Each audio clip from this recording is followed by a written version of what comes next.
complete rework of enchantments, several mace nerfs, crazy dupe glitch, more parodies with bedrock, and so much more. Hello there, Ray here, and let's take a look at everything new in this Java snapshot. So double check that you're still subscribed. And this 24W18A snapshot is the first snapshot specifically dedicated for 1.21. That means you don't have to turn on the experimental features to get the trial chambers. So the only things that aren't going to be in 1.21 are the villager trade rebalance, as well as the bundles as far as we know. Java also got the 20 new paintings, 3 new music discs, 9 new music tracks, and cheaper copper doors and trapdoors. I talked about all these changes in more detail in my previous video. The new mace weapon also got nerfed today. This wasn't announced in the changelogs for the Java edition, but it was announced in the Bedrock edition changelog. Before I could one-hit the Wither, the Warden, and the Dragon all at once, but instead none of them actually die but just take some damage. One of the changes is that they increased the durability from 250 to 500. This makes it on par with higher tiered weapons. They also reduced the base damage, when before it was like a diamond sword being 7 attack, but now it's down to 6. And how fast you could swing it was the same as the sword, but now it got reduced to be over 3 times slower. You notice every time I click how long it takes for the weapon to charge completely up. This is extremely slow, being the slowest weapon in the game. So if you spam hit with it, you just do small amounts of damage rather than doing the full amount of damage when you let it fully load. Now when putting the density enchantment onto it, which goes up to level 5, this would normally make you do more damage for every block you fall downwards when using the mace. But this enchantment has been nerfed so that you only do half a damage for every block you fall downwards times the level enchantment you have of density on the mace. Now one of the changes that came to Bedrock Edition but hasn't been enforced in Java yet is the one where you can't place density and breach onto the same mace. Density lets you do more damage per fall, where breach allows you to damage things that also have high armor protection. This would nerf the mace so that it's less likely to be helpful in combat where you're taking on somebody with armor. Let me know what you think of these nerfs, or do you think it's no longer useful to even get this weapon as it's very difficult to get in the first place? Some changes made to the trial chambers when it comes to the 3 different categories of mobs that can be found in the spawners, being melee, small melee, and range. Normal spiders are switched over to be melee, so it's possible to see spiders as well as cave spiders in a single trial. Slimes were also switched over to be small melee, so you can find those spawners in alternative of finding a silverfish one. Now they changed the layout when it comes to the intersections and corridors, and adding in new traps through dispenser style chambers. Now when it comes to how these different structures are placed beside each other, they use jigsaw blocks to do this, and they fixed a variety of issues related to this. And they made it so that the different components will connect more seamlessly. And they added in empty chests to the entrance of different chambers, a nice little place to unload some of your junk. When it comes to the loot that can come out of the trial spawners, rotten flesh will never come out anymore. Getting the enchanted books for your mace through a ominous trial vault is slightly more common now. When it comes to fighting the ominous trial spawner, mobs that come out of spawners that are unable to wear armor will just spawn twice as many of the mobs, and they will spawn in the first mob immediately. Now when it comes to the different projectiles that can fall from the sky during these fights, bottles of enchanting will no longer fall on you. They also fix it so that when you get hit by a projectile, you'll get pushed away from it. And same thing when it comes to fireballs. And fireworks as well as splash potions will push you away from where their center is when they damage you. And even arrows from dispensers will push you away. This change will make it more consistent when using these different types of projectiles inside of farms, like in my AFK looting using gas fireballs. You can now use this exclamation mark to get rid of different components while using the give command or item or loot one. This will end up giving you an item which is lacking one component, so it can't actually be used as a tool like a normal one.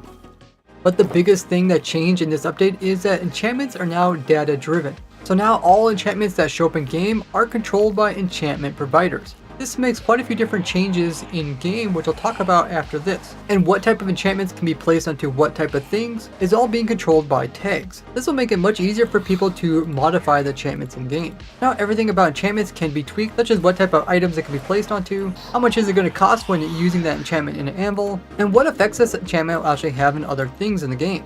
The way enchantments work in the game is pretty complex. All the different variables are laid out and explained. So like for example, they have a category called entity effect types. This determines what type of effects can be applied onto mobs, such as like mobs starting on fire, or a creeper getting ignited. There's also location based effects. You can think of this as like the sweeping edge enchantment, which only hurts mobs based off of your location. There's also a category on effects for the different components, such as how much XP you should get if you're using a special enchantment when breaking certain blocks, how much smash damage the mace will do depending on how far you fall.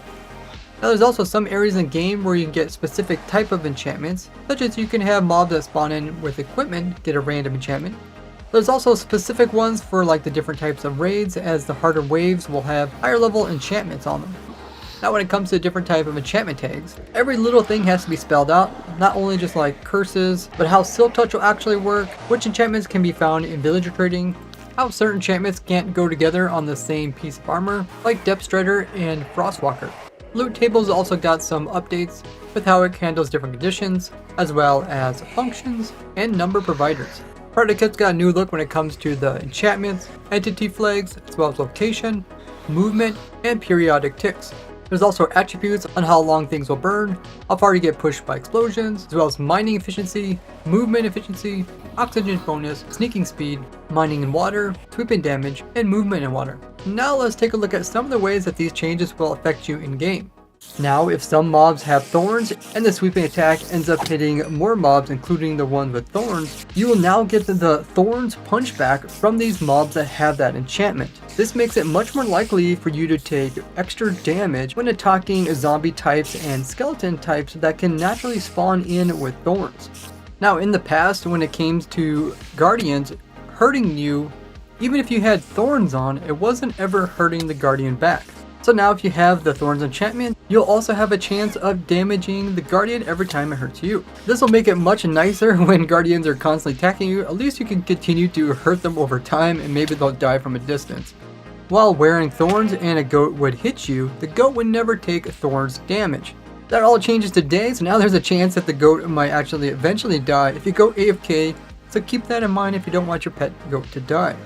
Also, while wearing thorns and an evoker sending fangs at you, even though the fangs would hurt you, the thorns would never come back to hurt the evoker. This all changes today, so now the evoker can eventually die from a thorns attack. But isn't really going to change up when it comes to raid farms, because in raid farms we can already avoid the evoker from summoning fangs just by putting the player in a special location where fangs can't get spawned in. We can also avoid Vex as well just by having the maximum number of them. Two tricks I showed way back when I first made my raid farms. Now you might know when damaging a llama, llamas can turn around and spit on you, which does a little bit of damage. But now when they spit on you, they have that same chance at getting thorns damage for damaging you. Now if you use commands to give thorns to a baby turtle and an ocelot loves to attack them, despite it having that thorns, the ocelot was never taking damage. So they added it so that other mobs that have thorns will also be able to damage, even in these weird circumstances. Now these enchantment changes also have other effects on the game, such as the trick I discovered where you can pull the item that has the thorn effect would apply thorns onto mobs that hurted you. And this trick of mine have been used throughout the Minecraft community, even being used by Ethos Lab. But you can see since they changed the enchantment thing, it no longer works. If you want to learn more about that, I'll put that video in the description. Have you left a like on the video yet? Fire aspect wasn't igniting all the mobs on fire, instead it was just doing the one you hit. This was a bug, so now everything that also gets damaged will also be set on fire. This will be helpful in killing large amounts of mobs, since once on fire they can take continuous damage until they die. So you can kill things in mob farms much faster, as after one hit the fire damage could end up killing them before you come in with a second hit. When holding a shield up, mob that has fire aspect can still get you set on fire. So now the shield will protect you from that as well as the damage. This buff to shields will make them much more useful, so you don't have to worry about taking unnecessary damage. Using commands to give mobs a fire aspect sword, which normally don't carry one, when they would attack you back, they weren't actually setting you on fire, and now they will. Now in Bedrock Edition, apparently having a fire aspect sword, you can actually light candles on fire. This was never a thing in Java Edition, but they added it in for parity with Bedrock.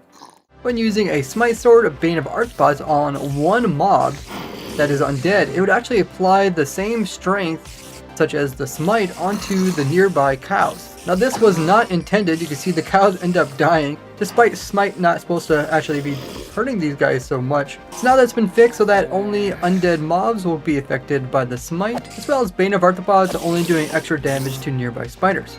Now in some cases, when upgrading between version 1.20.4 and 1.20.5, any swords that had the sweeping edge enchantment, since it got renamed between those two versions, would lose all their enchantments.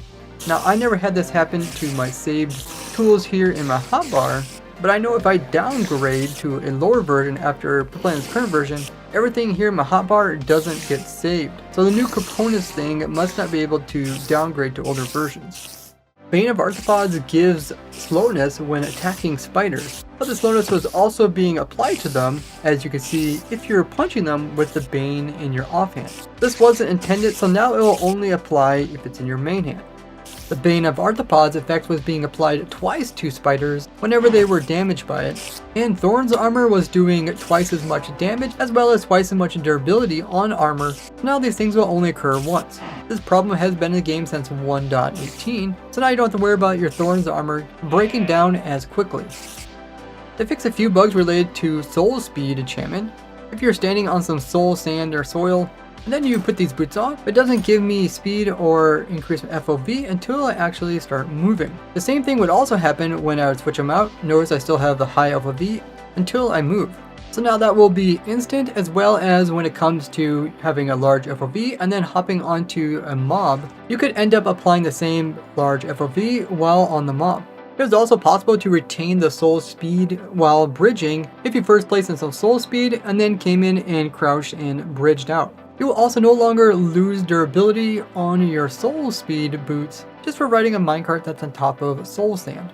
It also fixed the problem with the speed particles being too much along other sides of blocks, as well as the particles not always seen by other players, and the actual soul escaping sound is now more oftenly heard when using soul speed. Now since 1.11, it was not possible to combine Silk Touch with looting books or Silk Touch with Luck of the Sea. This was probably a mistake since way back when they added in where you couldn't have Infinity or Unbreaking on the same bow. But since these enchantments are completely unique and are not even put onto the same tools, they went ahead and reintroduced this. Which does mean that any prior books that you had that were doubled up like this, which were considered a old rare, are no longer considered discontinued. If you want to see all the different rares in the game, I have 2 entire playlists all about rare items, blocks, and mobs. I'll have those linked below. Arrows which are shot out by a punch bow will retain their punch effect even if the arrow gets unloaded, when before it would end up like a normal arrow. This could be useful when storing up arrows in bubble columns and then coming nearby to get the punch effect. You can no longer do this trick with a trident with Riptide on it, where you would use the damage from the player running into something, which is a thing with the Riptide Trident, along with the mace in the main hand. Even though you didn't swing with the mace, if you would collide into some mob like this warden, you could one-hit the warden and also take no fall damage without ever swinging the mace itself. Now this wasn't intended because the mace wasn't actually being used, so it's been removed. Now when it comes to arrows that can fall out of the sky to damage the player in one of these ominous trial chambers, these arrows could actually be picked up. Now this wasn't intended. They didn't want us to make like an arrow farm out of this, because they're only supposed to be really annoying and damaging, so now you won't be able to pick them up anymore.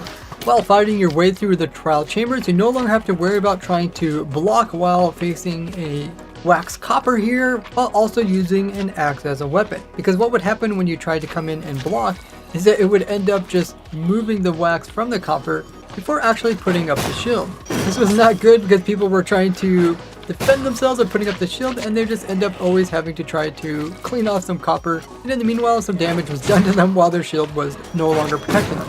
Now the shield will come up first. The smash attack of the mace will no longer knock back tamed mobs. That's because these are on the same team as the player, and your teammates are not supposed to be affected. Ominous bottles with the different levels of Bad Omen wasn't giving you the proper level effect in some cases, so now you'll get your money's worth. Also, by the way, common question people ask is, can you make these into splash potions? And you cannot, because they're not actual potions, but instead they're bottles, similar to like a honey bottle. When it comes to the trick we showed with repeatedly bouncing items on top of breezes, they were making an insane amount of noise as a game that they were constantly hitting onto the breeze, so it would make a lot of hitting noises, which got extremely loud. Now if you listen, you don't hear any of that obnoxiousness. When wind charges leave dispensers, you now play the proper wind charge noise. Particles that come from the smash attack can now be reduced by using your settings in here and dropping your particles down. When breezes activate levers and buttons, now those noises of them toggling will be heard. And if you deflect a breeze wind charge or a fireball, you'll once again be able to hear the noise. Now when it comes to frostwalkers and how fast it should crack and disappear, this is supposed to be using random ticks, except if you would actually lower down your random ticks, it would actually slow this down. If you would use creative to make a custom trial spawner, such as this one with a passive mob, despite being in peaceful mode, it wouldn't actually activate and summon in any mobs. Now you can make custom maps that are on peaceful and these will work. You can now make custom worlds from recreating a default world. You won't get lag spikes when opening the crate menu. Changing the step height attribution won't do weird things. You no longer can use item modifier to get overstacked items. The game will now properly put in another section of the trial chamber and won't just spam up the console. Settings will get updated properly, and the Eye of Ender will no longer play its launch sound twice. But with such a major change in the game, there is some bugs in the game. Like now you can use crafting tables to get infinite amount of items just by replacing it each time. This was shown to me by Eddie.